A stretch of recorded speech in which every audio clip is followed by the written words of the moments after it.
Lord. அவரை தியானிக்கிற தியானம் இனிதான பாகத்தில் உங்களை சந்திப்பதில் மிகுந்த சந்தோஷம். ஒரு பாடலை பாடி கர்த்தருடைய நாமத்தை மகிமைப்படுத்துவோம்.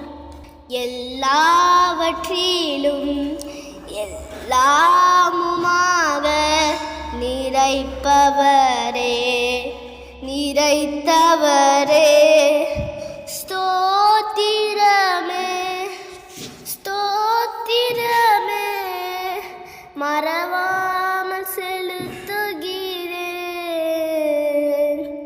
உயிர் பிழைத்தேன், உதவி பெற்றேன், உயிருள்ளவரை துதிப்பேன். உயிர் பிழைத்தேன், உதவி பெற்றேன், உயிருள்ளவரை துதிப்பேன். கர்த்தர் உங்களை ஆசீர்வதிப்பார்.